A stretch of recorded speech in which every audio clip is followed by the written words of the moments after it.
What's going on, everybody? Triple Crown 24 back today, and I'm going to be answering a question that I get quite often, and I've never really made a video telling the full story on it. That would be, why do I super collect Miguel Cabrera? And I got two new ones in so far this week. First one is this Strata relic I picked up off of eBay. It's got a little hologram on it and tell you what game it's from, so that was awesome. And then this one actually got at the LCS yesterday, one of the many LCSs around here. And it's one that I don't go to too often, and I've had a few gems in there. I'll talk about those in a different video. But I did get this for 25 cents. So I was very happy with that. It's a patterned 7 high tech, so there's 9 different patterns. 7 is the highest one that doesn't have a serial number, but it's a short print / super short print. So to get that was a big win for me. I was very stoked to have that added to the collection. But what more so spurred on this video today was a video that I watched earlier in the week. It was put out by Andy. She blinded me with refractors, who got in 2 really fantastic Russell Westbrook cards for his collection. And I won't try to talk about the video because I won't do it as much justice as he did. But you should go watch it. It's a fantastic video where he talks about what Westbrook means to him, and also in like a bigger picture what he meant to the Oklahoma City Thunder organization, as well as just the city itself. And I found it very relatable, very impactful, and definitely you should go watch it. I'm going to leave the link in the description down below. What related most to me is just him talking about his connection to Westbrook, and I found so many parallels between that and my connection to Cabrera. So wanted to tell you guys the full story today. So to give you a little bit of background, prior to the 2012 season, I mostly just collected Tigers autographs. If I found a Tigers card in a pack, I'd set it aside. But I like to get autographs of all the different Tigers players, and it was something I did with my dad, whether it be IP or it be picking him up off of eBay or trading for him, whatever the case may be. So this was the first Cabrera autograph I ever got. It was one that was purchased by my dad. First card, I should say. I think my first one was actually a signed bat.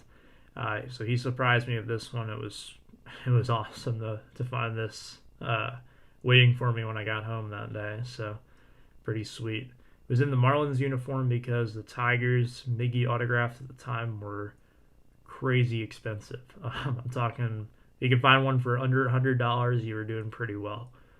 Just unbelievably expensive because he was so good at the time.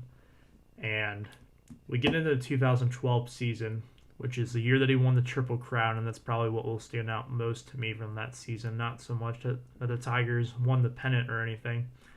And there are just so many memories I have of that season, even more than the 2006 season, which is, I would say, is right up there with the 2012 as my favorite. I don't think I could pick a favorite between the two. There's a lot of good to mention on both sides. But in 2012, for example, the very first weekend, Game 2 of the season is against the Red Sox. Tigers win 11-10. It was Prince Fielder's first weekend with the Tigers, at least regular season-wise, and him and Cabrera both hit 2 home runs each. And I remember that was my first day of my first job, and I had come home and I started watching the game, and it was so cool to see the Red Sox and the Tigers battle it out, because I always view the Red Sox as the almighty team to beat besides the Yankees. We always played well against the Yankees, and we still do, but for some reason the Red Sox were the ones that really gave us trouble. So to see them win the Clash of the Titans was awesome. Certainly a spectacle. And then Miggy and Prince both hit 2 home runs each. So a lot of the big moments are commemorated in that Triple Crown relic set that I have as well. So you can go back and watch that video and show you a few more of the highlights. One of them that's commemorated that probably stands out very much is I believe it was August 5th or 6th game. It was against Cleveland, at home. And Cleveland had this thing where they were undefeated after 7 innings if they had the lead or something. Basically, their back end of the bullpen was lights out, perfect all season. And the Tigers came back in the ninth to tie them, and then Miggy hit a walk-off home run to win it in extra innings. And that was really the turning point for them because they had struggled. At least, I mean, they weren't bad by any means, but they were very average, very pedestrian for a team with their talent. And they should have been running away with the AL Central, and they just weren't. But that was kind of the turning point where they really started to get serious and move towards what would be a division title. Actually, later that month, the Tigers were in Minnesota at a game that I actually went to with my dad. And it was his birthday, so we went for his birthday to the Tigers-Twins game. And before the game, there was a Tigers player signing autographs along the third baseline, which we had seats for, first row along the third baseline. And you probably already know who it is, but here you go. Yes, I know it is side-paneled in Sharpie. That was what he was rolling with at the time. I didn't ask for anything else because I was so starstruck to see Cabrera. And I was just so enamored with being able to, really, I actually got to talk with him a little bit, and he was so friendly and humble. It was really a breath of fresh air from some of the players I had met. I actually met Prince Fielder earlier that season in a game where he was playing in Cincinnati, and he was also a really nice guy, but Miggy was really kind of becoming my favorite at the time, and that was when the talks about him winning a Triple Crown got, very serious. And man, I gotta tell you, it was still, I can remember that moment so well, just meeting him and getting to shake his hand. Wow. It's nice to think back about. So the season goes on, and he eventually wins the Triple Crown, and I got so much Triple Crown merchandise for my birthday that year. But my dad and I wanted to go to a World Series game because our tickets in '06 were actually fake, so we got our money back, luckily. But so we were trying to figure out which game we wanted to go to, and this is a story that will go down in infamy. And don't be arrogant in regards to your team is the moral of this story. So they're playing the Giants, and they are heavy favorites, probably one of the biggest favorites in the 2010s decade heading into a World Series. So we think, well, we don't think they're going to sweep the Giants because the Giants had their way with the Tigers the previous summer when they played in interleague play. We think it's going to go 5 games. So sure enough, we buy tickets to Game 5. And you know what happens next. So there is no Game 5, which is why I have those tickets fully intact. We do get a refund, but it was very awkward because I had told my teachers that I would be going to the game on Monday, so I would be out of school on Monday because we would have to go up early to make it there in time, and then I would have to go to bed right away and then get up really early in the morning to make it back on Tuesday. So I did all my work over the weekend preparing for it, and then I kind of had to awkwardly come in on Monday with all my work already done that we were supposed to do that day. So, that was not a fun day, but I remember that so vividly. So that's kind of a funny memory from that season as well. So it's just all those things adding up into one, and then really it ties into. Unfortunately, that was the last game that I would ever go to with my dad. He passed away the following summer unexpectedly, and it was a really tough moment at the time, and it was really tough after that as well, especially for the first couple of years afterwards. Today, I'm doing just fine. It's kind of it seems like it was a lifetime ago that all that happened. But the Cabrera stuff has always stuck with me, and it reminds me of some really fun times and some great sports moments that I hope to never forget, even when I become old one day.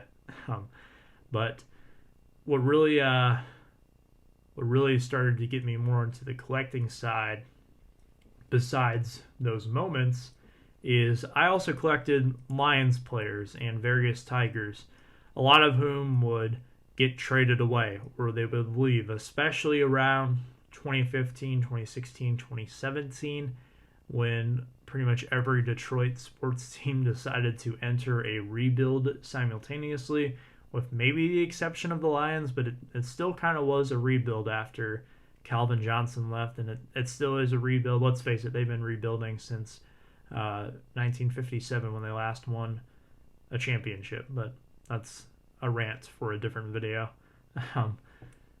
But I just got so tired of chasing these guys who never really amounted to anything, and I would overpay for their autographs in the moment because they were hot, and then I wouldn't really care a couple of years later about, oh, well, Michael LaShore, what did he ever really do for the Lions? No offense to Michael LaShore if he's watching this video. But I decided I wanted to move more towards guys who were proven. I didn't really want to prospect certain up-and-coming stars for the Lions or Tigers anymore. I wanted to collect players who I had a really special connection with. And Cabrera was the guy. And around 2017 time, I decided that I would just start setting aside all of my Miggy cards regardless of regardless of what they were. Even just the base cards. If I open up a pack, base card gets set aside of Cabrera. I put them in a box. And time passes and I get through my education and I add some budget restraints. I mean, who doesn't when they get to that age? I still do today, but I decided that I was collecting a lot of autographs TTM-wise of players that really didn't really have that connection with. When I was writing out those TTM request letters, and I didn't feel the sincerity in them anymore. It was becoming harder and harder to write them because I didn't want to lie to these people. I didn't want to tell them that I was a huge fan when I wasn't. And I wasn't lying before, but I had run out of guys who I actually knew something about or could read something about and try to connect with or learn more about all of those things. So I decided to move away from it and move to a player that I really had a passion for and really enjoyed collecting.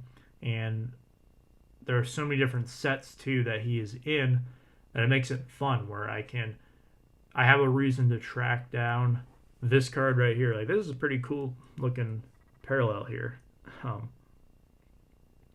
So there you go. The card that you see right here is kind of the one that started the Super Collection itself. So this is the second card autograph that I owned of him. And it's because I bought it myself, and this is kind of going out of order here. But it was after my dad had passed. I want to say it was the following summer. I picked up this card because I wanted a Cabrera autograph that was in the Tigers uniform. And this was $200 at the time, and it's probably not worth that now. It might be worth like half of that. But it was a really big purchase at the time when you consider how old I was. And it was a lot of money for me, but it really started my independence as a collector and kind of creating my own identity as a collector. One of the first major life decisions I got to make on my own. I know that this is not a major life decision. That's probably the wrong phrasing for it, but it was a turning point in my life. It represented more than just buying a baseball card. And I still remember the day I got it. I had to sign for it, so I waited out by the mailbox when I saw the truck pull up down the street, and I signed for it. I took the card right in, got it in this magnetic, and proudly put it up on display, and it's been up on display ever since. Absolutely love this card, and it's been with me for a while now. So this is the card that started it all. This is the origins of my madness, so to speak. So that is the story. That is my reasoning for moving towards becoming a Cabrera super collector. Hopefully you enjoyed it. Again, I want you to check out Andy's video because it's awesome. I really enjoyed it, but I wanted to put this out there, so I finally have it on video, my reason why. So thank you so much for watching, especially if you stayed until the end and watched the entire thing. It really means a lot to me.